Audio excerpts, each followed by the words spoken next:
Okay. So so let's start with I'm just gonna go let's start with you, Bob. Tell us what you do, and we're gonna be little monsters and get you to be specific. Well, I thank you. I appreciate that. I've been on I've been managing LinkedIn accounts for well over 20 years. I got a staff of people that work for me. And there's two basic things that you want to do. One is you want to grow your connections. Microsoft bought them, I can't remember how many years ago now, for $26 billion.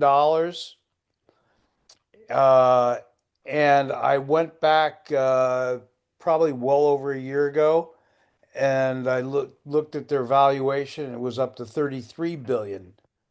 So, that's a fair chunk of change. It's got the highest income level and the most professionals of any website on the planet. It's considered to be a professional uh, website for business owners, etc. Anybody want to throw a comment on that? Should have bought I Microsoft stock way back when. Yes, I still have it. Well, I want to know more specifically how you help people. I want to know how more specifically why people should spend money with you.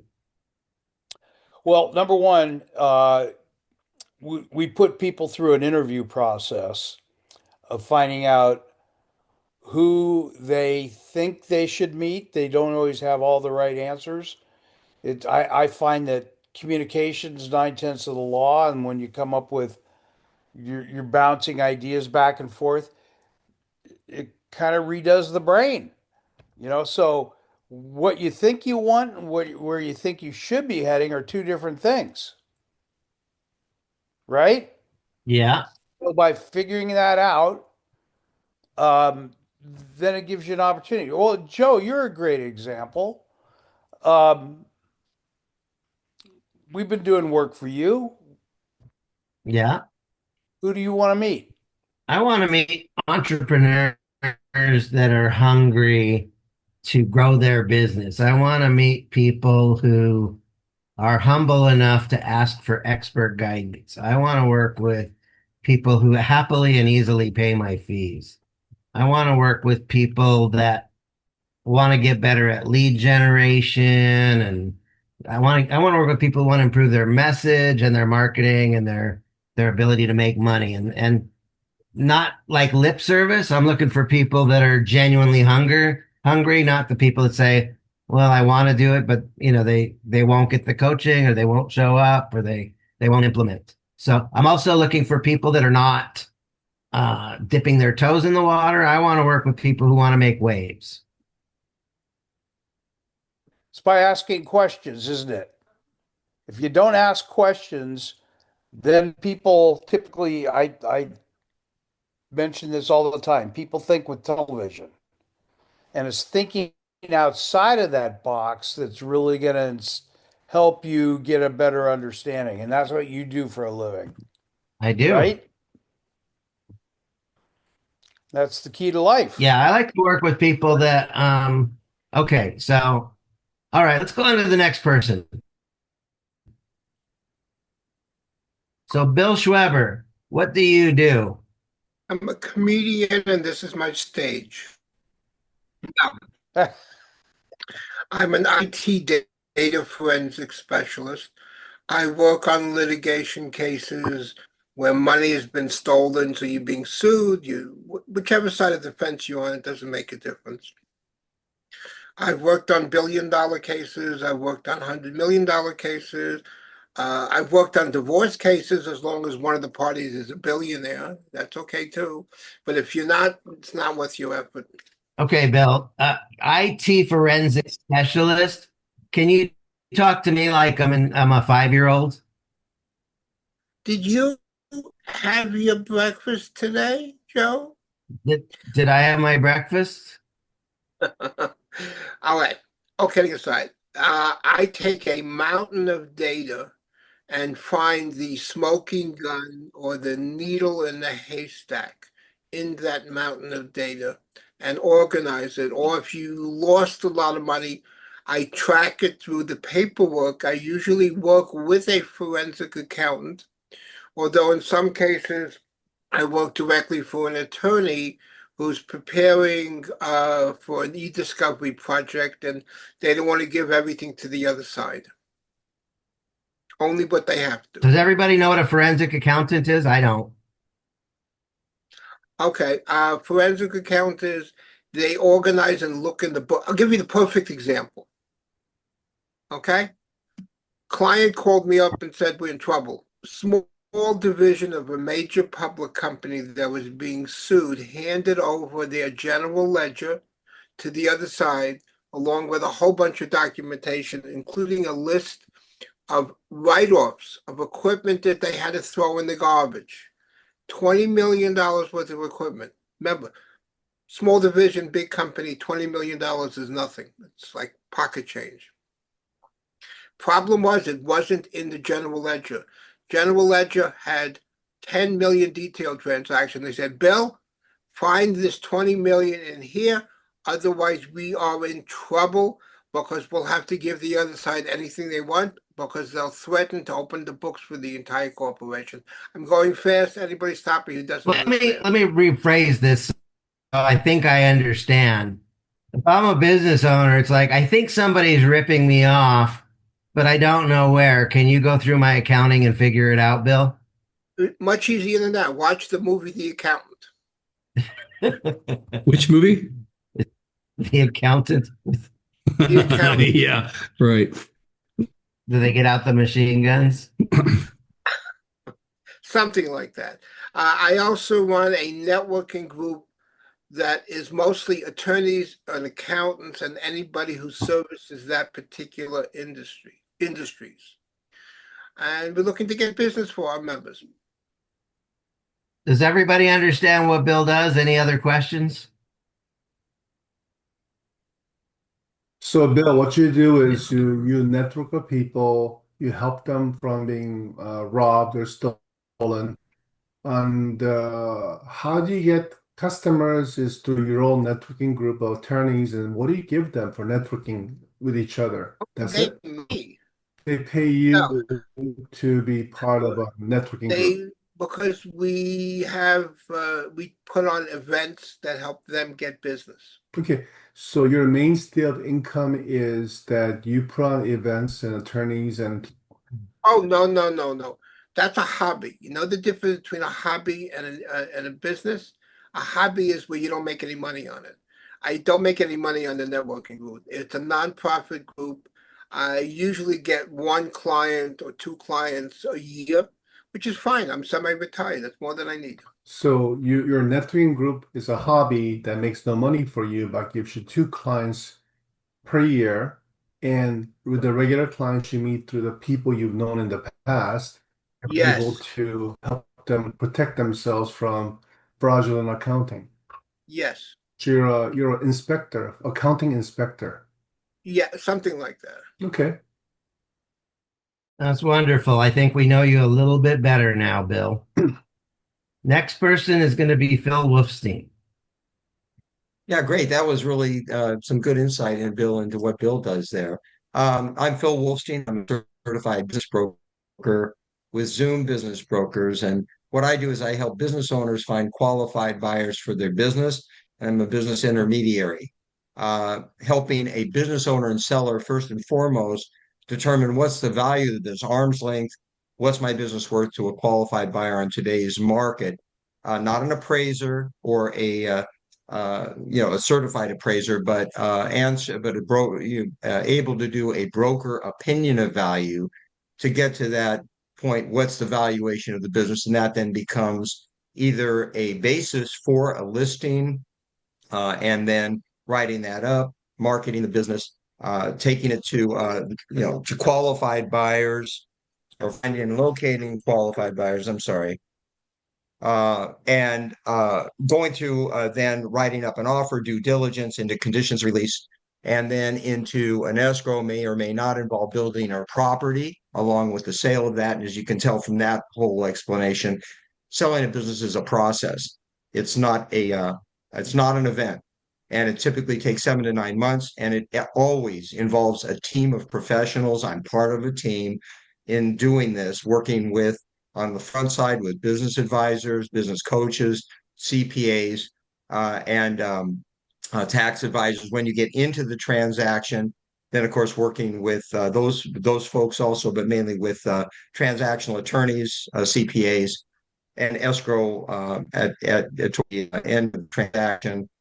And every deal is different. So, If, oh, like in the case of what Bill's saying, being involved, if he got into a deal where you needed a forensic accountant, then we would bring somebody like that in. These are smaller deals, Bill. I'm at typical business for me is a 500,000 in sales up to about 25 million in revenue. Typically on the small side, an owner operator with 10 employees up to about 125 employees. So that segment of the market is where I specialize. hey, And Phil, have done. question, Yes, go question. ahead. So, some of my advanced mentors say that, you should plan your exit for your business when you start your business. But my question for you is people that their business is up there in years, what percentage of people really have an exit plan to maximize the performance of that sale? Great Is it question. Great 90%? question. Yeah, a great question. I can tell you, the International Business Broker Association and the California Association of Business Brokers, they run a quarterly survey among business brokers. I think it's around somewhere around 300 and something business brokers. The latest results are that about 50% of business owners and sellers, entrepreneurs have no plan at all. They haven't thought about it. They haven't done anything, and they're just waiting to see or waiting for that time when they think they're going to sell the business. About 25%, and these are rough numbers, have done some planning within the last 12 months, but they haven't implemented any real change. And they haven't thought about it well in advance. They've done something, they've hired a new person in, they've made a capital expenditure, they've done something. And the balance of people, they have some degree of planning. All right, so about 25%. You'd think it's like an inverted curve. You would think it would be the opposite for something as critical, as important as selling a business that you put your life energy and your money into, Why, and why, why do all you, the why do you think the that is kids. that people are kind of clueless when it comes to exiting businesses overall? Why do you put your taxes off to the last minute? You know, it's because I think even for people it's huge emotional event. And I just got done with this deal in Florida, selling a business. For me, technically, you need to know what you're doing, and you have to know how to cross the T's and dot the I's for sure. But if you don't have empathy and sympathy, and you don't have some ability to connect with both the seller and the buyer emotionally, and understand the ego and understand the stress that are involved in these deals, it doesn't get done. That's why about 80% of all the businesses that get listed don't get sold. Yeah. And it breaks my heart when I see people walking away from a 25, 30-year business and having to shut it down, or not being able to realize the goodwill, the real value out of that business because they're not prepared. And Burke Franklin's on the call. Hi, Burke. Great to see you this morning. Burke's going to say amen to what I'm talking about, because Amen. that planning that goes in, if you start 36 months in advance, if I have a business owner and seller and I can refer that person to a business coach after the broker opinion of value is done and they're not ready to go to market, if I can refer them to a professional that can work with them and help them to make the changes and implement the changes, make the investment, take the time to prepare to sell, I guarantee we can get a higher value, better result, better buyer quicker. Hey, Guaranteed. So you're Phil, the But you're the it's Sherpa. You're gonna yeah, take people from the bottom of the mountain to the top of the mountain as far as exiting. I sure hope so. And like I say, I just wish is right now. I suspect that the majority of business owners and sellers out there today, baby boomers, they don't even know business brokers exist.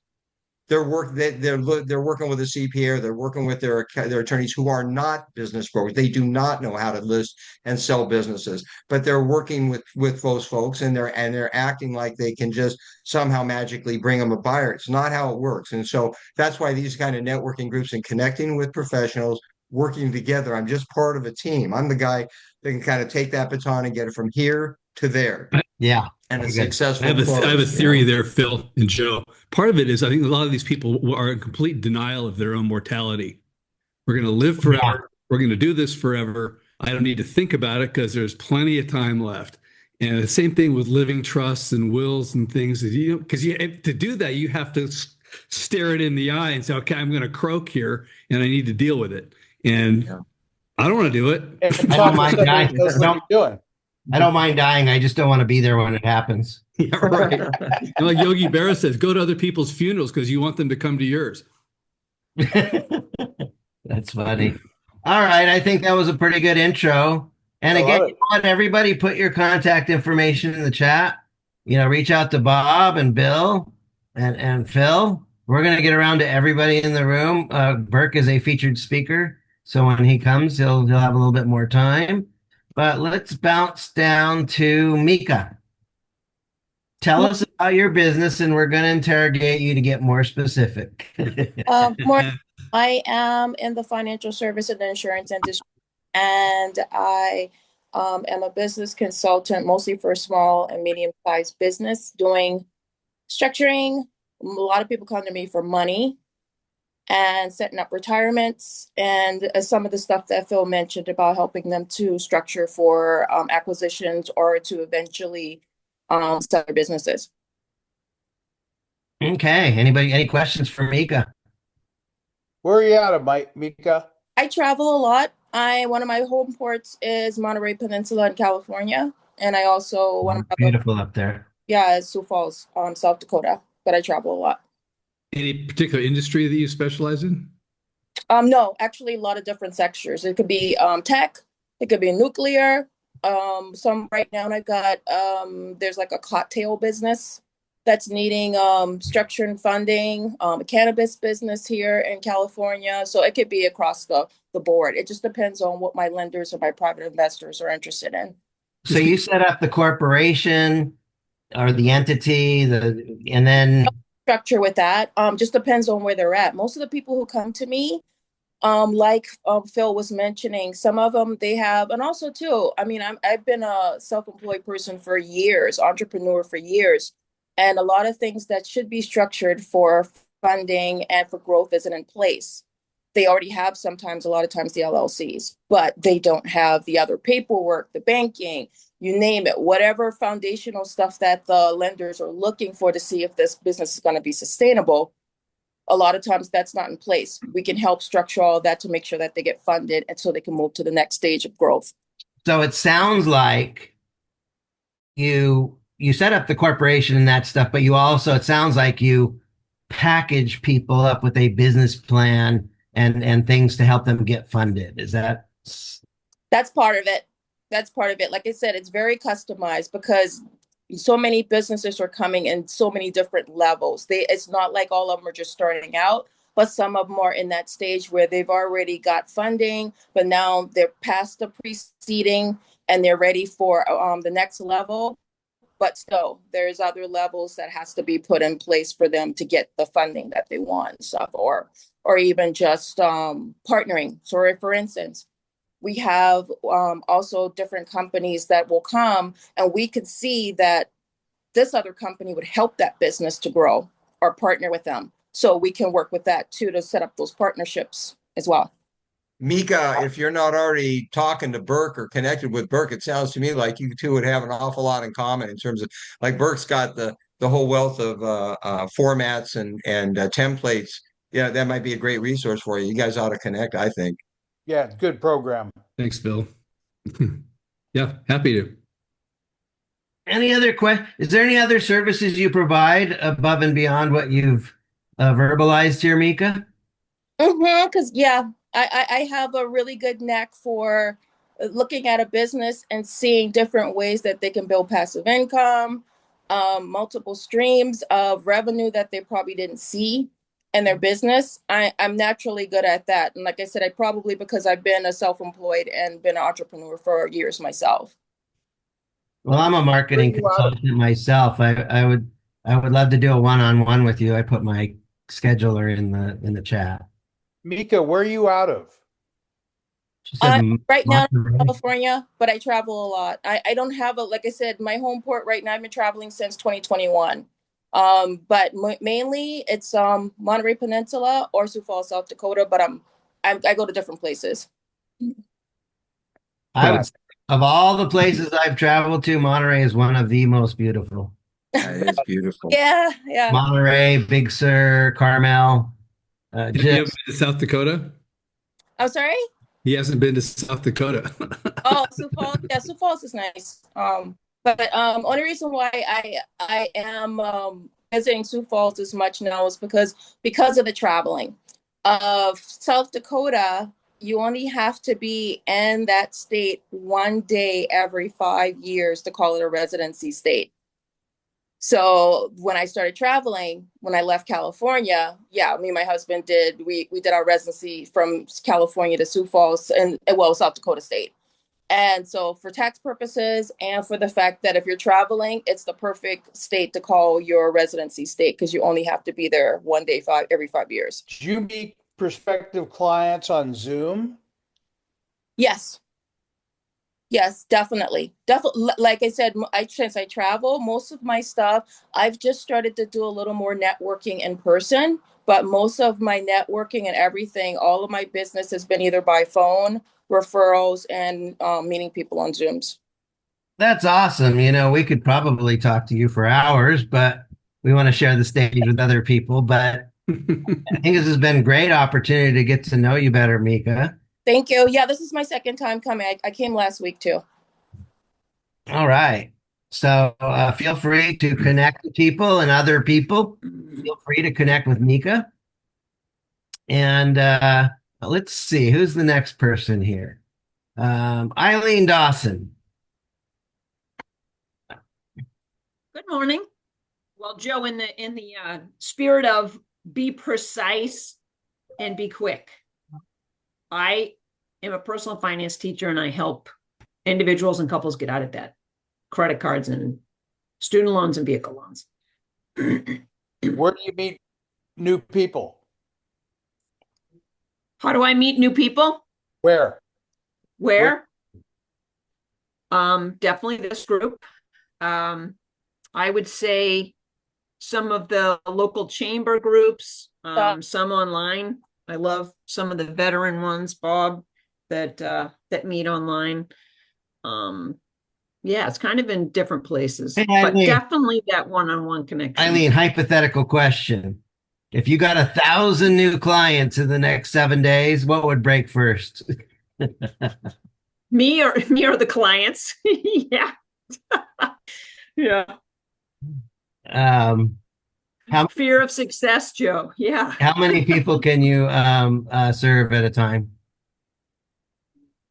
It depends on what their needs are. If they're longer term, I'd say probably 10, 12. Okay, cool. Now there are some things that I know that you're not. You're not a stockbroker and you're not an insurance agent. Um, uh, it sounds like you mostly work with individuals more than corporations, like Yes. consumer debt. Yes, mostly, yeah. But I do trainings. I have small companies that have been approaching me about doing employee trainings, We especially live with in the a world. variable income. A lot of people in the insurance agency are talking about, we teach financial literacy. I like the idea of financial mastery. I also like the idea of financial wisdom. And I think for you, a lot of people, are you suffering from financial foolishness and you want to create some financial wisdom? I think Eileen might be a person to talk um, to help you get your act together. Would that be kind of an accurate Oh, statement? the foolishness might be tough because by the time I get on the phone with somebody, they are just like dying with shame and embarrassment. So I don't want to make it any worse for them. The fact that they've even reached out and recognized they need some help, I think, is an enormous step. Well, it's interesting, I've had clients that I've helped make a ton of money. They were struggling, and then I started working with them, and all of a sudden they made 5 grand, and all of a sudden it's party time, and they get a little foolish. It's like time to go on vacation, time to book airline tickets. And all of a sudden that money vaporizes, and then they're back into their poverty. It's like poverty. It's like flood drought cycles. It's like And, the drunken and sailor thing kicks in. what kicked in? The drunken sailor. Right. spending like a. Any other questions for Eileen? Well, it occurs to me that you said people feel shame and embarrassment. I mean, that might be the thing to say. You handle that. I mean, I'm not doing the marketing part here, but I haven't heard anybody who does financial planning articulate it like that. I like Joe's financial foolishness, but it's like people like Mark Twain said, you can't, it's easier to fool somebody than it is to convince them they've been fooled. So in your case, it's like it's easy for them to screw up, but to acknowledge that they screwed up, it's kind of like acknowledging your mortality. It's like, I really screwed up. I don't want to tell anybody, but I need help. And there's this, which is that Gordian knot you can undo. Yeah, I've discovered I can't help somebody solve their problem until they admit to having a problem. But the thing, Eileen, is you're not selling, you're connecting with people in the foolishness, but really it's all about financial wisdom. Yeah, that's true. Like that's the outcome. So if you make money and then you do stupid things with it, and you want to stop it, and you want to make money and do wise things with it, talk to Eileen. So the headline is, are you stupid with money? Do you want to stop or Yeah, the only thing with that though is to be like, hey, are you fat? Do you need to lose some weight? I just don't want people to feel like that. But it's a diplomatic thing. Yeah. Certainly, the diplomacy is your ability to put your foot down without stepping on anybody's toes. Well, the Benjamin Disraeli said that diplomacy is the act of telling somebody to go to hell and having them look forward to the trip. Very good. All right. Well, I think we got a good chance to get to know Eileen a little bit better today. So let's go to Robert Chun. Hello. What do you do, Robert? What are you about? I'm a mischief maker, a brat that goes into companies. I'm going to spend $10,000 with you. I need some mischief. And I help them figure out a problem, their solution in the areas of cash flow, operation, and management. And I come up with interesting solutions to their problems. So a good example is I got hired by a manufacturing firm. They said, we're in California. Our workers' comp cost is too much. We've got 50 employees. I want you to double our sales, but without hiring more people. It's like, okay. So we analyzed the company and we built a whole new section that does 3D printing for their stuff. So they became less dependent upon craftsmen, but they produce exquisite work perfectly each time. As a result, they were able to double their business, keep the cost basically same. A lot of people, older people retire. We didn't have to fire anybody. And over 3 years, they were able to grow and do a generational transfer. So what I do is I come up with unique solutions to their problems. Like lawyers come and go, I used to fix human resources because lawyers are fighting over cases. I go in there and it's a great law firm, but they have people receiving calls with a Filipino accent and people who don't speak English so well. So we instead of us, we brought in a couple of kids from Hilton with British accents, and they're in real estate litigation, and their sales doubled without changing any cost. So we come up with unique ways to grow companies without changing huge cost and causing some ruffle feathers in a good way. Do you have an accounting background or a legal background? None of the above. I just know enough to be dangerous. So I would go into a company and go, you're a small company, you're doing accrual accounting, and you're only doing $3 million in sales. That's the cash basis. And you're not collecting money fast enough. Let's collect the money 45 days faster. And suddenly they're able to manage $1 million in debt and they're able to grow because they're not managing cash flows. So my specialty is the flow of the business. I take out any parts that's not flowing. I add parts that needs to be added. So sometimes I bring in HR people, sometimes I bring in accounting people, sometimes bring in actual lawyers and people like that. But I solve things and grow things, and I mix and match companies together. Do you find Robert, that people can want to? I'm sorry. Sure. Yeah, Robert, if I can, I want to find, do you sometimes, would you characterize what you're doing? Would you act as a fractional CFO or or COO in the company, or are you coming in on hourly on a weekly basis? How are you normally functioning? Consigliere. I've worked with companies and they hire me for, 10, 12,000 to be a fraction of something. Other places I'm an hourly. And then I do different things for different people. They come to me with insane problems like, Robert, we're doing this thing for COVID for LAUSD, and we need 500 employees. Okay. And then I solved that by hiring a bunch of people. And they come to me and go, we promised LAUSD a 12,500 square foot location. When? When we sign the contract. So I cover people's mistakes.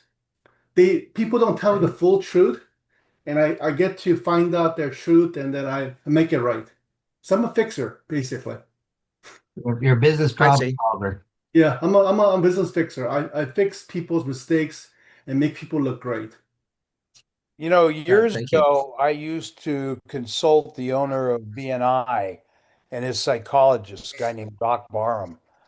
And they have the greatest motto of giver's gain. Why? Because instead of you talking about yourself, it's giving. It's finding out about other people that helps you along the way. So it's really that penetration that you get into. You start asking questions that'll tell you how you can help them. They're going to tell you without them even realizing what they're doing. Right. So I take factory processes, apply to a retail flower shop. I take retail aesthetics, apply to dumpster company, things like that. Cross-pollinate ideas. I do. So I do a lot of cross-pollination, and people think it's magic, but it's not. It's just complete different industry standard. Like production management accounting company person is being now used for major corporate multinational accounting. So I mix and match people and places to create exotic business and art. That's what I do over and over again. That's beautiful. So different people have different problems, and so you put yourself into the fold that way. Do you ever find, Robert, that a lot of times the problem, I say this all the time to people, that the problem you think is the problem isn't the problem at all, and Right. they That's end why up it's not solving the wrong problem. And so, would you say that you kind of help get to the root cause? I do. I get to the real problem underneath the problem. Usually, I go into companies, 50, 100, whatever, 25 people usually. But there's a three layers of problem. There's the actual problem, there's the people problem, and there's a make wrong problem, and somebody trying to cover it up. So I just, Which is another problem. yeah. So so what I do is I start to unravel it without having people lose jobs. That's why people love me because a lot of times they're covering it up because if they fix it, they get fired. So they bring me in and I go, no, no, no, no, no, no, no, it's not that fault, And then I just massage it such a way that everybody kind of walks away and I get to work on the problem and then it looks like it never happened. I do a magic trick basically. I do business magic. Any other questions for Robert? It just sounds like people report the symptom, but that's not really the cause. You get to the underlying cause of the symptom. Right. See, Most people confusion don't is see what's this. causing the symptom to happen. They Yeah, just go to get confusion the is like if symptom. I fire that person, the problem gets solved. No, it's the problem. So firing the person covers their ass, but the problem is still there. So I go in there and go, let me an example. I'm a CFO financial hospital. We gotta make profit. Okay. We got a whole bunch of people with, AIDS and all kinds of stuff. We don't want to fire doctors, but you're a hospital. You got epidemic going on. You gonna fire doctors and nurses? Yes, because I gotta show that I'm doing such a great job. And you're politically appointed to your job? Okay. I go, hmm, let me come up with a better idea for you, okay? Give me a couple of weeks. And I go, by the way, you own this building. Can we sell it and lease it back? That way you can make all kinds of profit. It will show you're a genius. He says, you know what? That's good. So he became a genius. Thinking outside of the box. Yeah, because otherwise he had to find like 99 doctors. in the middle of a freaking epidemic and get rid of all these things when the real problem is we need those people. So there was no cash. So they were doing desperate things. So what I did a little trick, real estate trick, refinance trick, and then rental trick. I don't know, Nice. Robert, as you're talking, it's just the thought occurred to me. It's like you're a business mechanic. It's like, if it's broken, I can fix it. Yeah, I'm a business Yeah, mechanic. Yeah, it's yeah. fun. It's an interesting, it's an That's interesting wonderful. explanation there. That's wonderful. For the sake of time, we need to keep moving on. So we're going to go with Jeff, and then Burke's going to do his 7 minute spotlight. And then I guess after that, I'll go and we'll wrap up this meeting. So we got about 15 minutes left. So, Jeff, what are you all about? What do you do? Okay, so I'm a tax preparation and bookkeeping service. I started out doing tax prep, added bookkeeping to my repertoire a couple years ago. Basically, I've been focusing on businesses who are really, really doing their own books. They haven't grown up or just too afraid to hire a bookkeeper. So I try to reach out to those people by letting them know that, hey, we can take time off your plate from doing your books by having us do your books. That way you can spend the time either with your family or you can use it to grow your business or whatever you it's like if the average business spends about 8 to 10 hours depending on the size of their business doing their books. So if we take that off their books, it's like getting a whole extra day to do whatever you want with You say 8 to 10 hours. Is that per per month. month or per Per month. week? Yeah. Per month. Is that kind of like a large green creature looking over your shoulder? It's a smiley emoji. I just shaded him green because green is my favorite color. Any other questions for Jeff? Do you specialize in any industries or any kind of? No, I haven't found what I really, really want to work in. I've worked with a company. See, what does he do? He does industrial hose repair is the last client I had, and I worked with a towing company, and he's up to like 300 transactions a month right now, and it's like super busy. Just was trying to get his books cleaned up. Well, Any other questions for Jeff?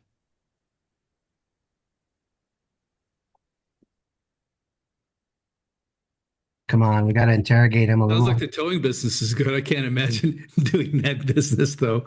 Anyway, I just noticed something. Not everybody put their information into the chat room, or I don't think you did. Maybe I didn't copy it down right. But yeah, um, what I tell people to do is put your information into the chat room, but then you got to copy it like a CSV, and then I put it into my iPhone notes so I can always go back to it. I look for something interesting that makes me think about the people, and I think that'd make a huge difference. Jeff, I think that would be helpful for you because people are looking for solutions to their problems. And by knowing bookkeeping and accounting, you can often help them out. So I don't know whether you did or not. I didn't notice it in there, but something you should be thinking about doing. You know, Jeff, Jeff, you, My yeah, contact information is in the chat, if that's what you're asking. Say again? My contact info is in the chat, if that's what you're asking. Okay, so but Jeff, as a bookkeeper, I mean, you do a lot with QuickBooks. You have a lot of expertise. I think we talked about you're with QuickBooks. So if I get a business where they need to have somebody come in and really, review and get them up to stuff on QuickBooks and get them straightened out, you'd be a good contact for that. Yeah, also offer training if people need to do they're doing their own books, but they need some training. I have a client coming up who wants doesn't really understand how the bank reconciliation process works in QuickBooks. So when he gets back from vacation, we're supposed to do training on that. I think a simple business message for you, Jeff, would be something like, are you a business owner that's not paying enough attention to your bookkeeping? and as a result, you don't have your records together as good as you would like, and would you like some help? Actually changed after our conversation, Joe. I did two things I took two pieces of your advice. One is I did change my website, the domain. I bought another domain so it'd be easier to remember to get to, which is what I put in the chat. And then I also changed my opening header on my website on the first page there. You look at that, it said it's good, but could be better. So I made a change out on that based on your recommendation, and I think it speaks out better than what it did before. I like it when people actually listen to my advice. Thank you. It act usually, it actually helps. So, thank you, Jeff. We're gonna go to Burke Franklin next. He's got the 7-minute spotlight. I did put in the chat. I wrote a little note. You can copy and paste this. We meet every Friday at 8 a.m. PST for networking. Would you like to join us? And then here's the link. I think if you copy that and paste that and text it to some people and email it to some people and LinkedIn with some people and Facebook with some people, we're going to get more people here. So There you go. copy that. I've made it very easy for you. Copy paste. So Frank, you have the spotlight. So you got 7 minutes. I would say take 5 minutes and then we'll Q&A you. Right. All right. Thanks, Joe. Good morning, everyone. This is tools.com up in Carpinteria, California. What I think about this a lot. What am I doing here? Well, what I'm doing, I find that people make sense of their business. So I started out with helping somebody get a deal with Apple. Back in the day, he had a generic software, and Apple wanted to buy his product. But at the time, he had done a study of 26,000 businesses that failed, and they found that 7% had no business plan. And so I would see my friends because, well, they wanted to make sure he could stay in business to serve the product and keep developing it. And so he called me up, and and I'd got a degree in business at UC Santa Barbara with a couple of years of electrical engineering and mechanical engineering in there, and I had got a job at Texas Instruments, so I knew the technology. And from TI, I got a job at the Sharper Image Catalog as the electronics buyer. And so then from there, they liked what I did there, so they bumped me over to the catalog copy department to write copy for the catalog because they liked how I could explain the product to the customers to use it. And so from there, I got a job. I found a word processor in Silicon Valley that I sold to enterprises. And so the three things there: understanding the technology, understanding the catalog and the direct response marketing business, and then the corporate structure that Apple would have, really enabled me to put together. I didn't know anything about business plans, but I really kind of saw it as an overall kind of brochure, a catalog of the inevitable answers to the inevitable questions investors or Apple management would ask about my friend's company. And so we put together this plan for him. Long story short, he got the deal. And so well, that's cool. So that's an interesting thing I've never done before. So why don't I look around Silicon Valley? I was in Silicon Valley at the time. That was a finance deal? This was a deal to sell his product to Apple. They wanted to be sure his company would survive to develop the product and stay in business basically, because they're betting the farm on his engineering software. And so it's an interesting product. I can see why they use it. I won't get into the gory details of that. But anyway, over the next year, I'm helping people in Silicon Valley make sense of their businesses to venture capitalists. And these guys had some great ideas. And so, by the end of the year, I'm thinking, I can't do enough of these for people. These people really, they know their business better than anybody. They need to really figure out how to do it themselves. Why don't I, at the same time, I always wanted to invent something myself that I would, someday sell and become a zillionaire and buy a Learjet and all that stuff. And, I thought, why don't I just gather up all this content that I've developed for these people for these business plans and put together the ultimate business plan template for myself. So in case I come up or when I come up with my big idea, I'm ready with the business plan. And so here I am putting this business plan product, or not really even a product yet. It was just the document, gathering it all together for myself. And I realized, whoa, there's the head slapper moment. It's like, whoa, this is the product, I could sell this. And I started running classified ads. And, I think I had ads in about 30 different magazines. And I would wake up in the morning, somebody would call me from New York, or just somewhere on the East Coast and say, yeah, I'm looking at this ad. It says business plan on diskette. And I had an 800 number and I had American Express, Visa, Master, and that's all it really said. And they call up and say, well, what is this thing? And I would explain it to them on the phone after just waking up out of a dead sleep. And then one morning after this went on for about a couple months, I had been answering the phone all morning long and going back to sleep, waking up, I had a clipboard next to my bed with order forms on it. And I had a sheet with a little script that I'd made for myself so I could, because people would say something and I'd stumble through the answer to the question because it was always kind of a new and different question. And I started writing down the answers to it. So I had this script that I would use. And one morning I woke up and I would write the order form out, write their credit card down, throw the piece of paper on the floor, turn out the light, go back to sleep. Phone to ring again, Anyway, so I wake up this morning and I had literally $800 worth of sales on the floor.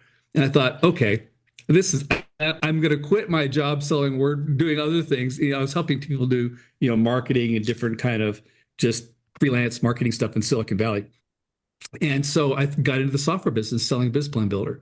And so I started advertising it in all these magazines, like I said. And then I added Marketing Builder and I added, because, there's an old adage that says, it takes about 1/5 to sell the next product to an established customer as it does to go out and find a brand new customer. So I thought, okay, I've got some customers buying the business plan. What else can I sell these guys? So I added a marketing plan, which really picked up where the business plan left off. I added, then the man showed up and he had all these policies and procedures because he was a former HR executive in Silicon Valley. And so we added the employee handbook, and then we added a safety plan. Then we added sample contracts. And it became this whole big thing. I had about 10 products in about 3,500 stores back in the 90s, doing about $7-8 million in sales, and I had 30 people. So I say all that to kind of give the background, like, what's a nice guy like me doing in a business like this? And I think that's one of the key things I think that helps people in businesses succeed, is because you really want to, like investors, for example, are betting on the jockey more than the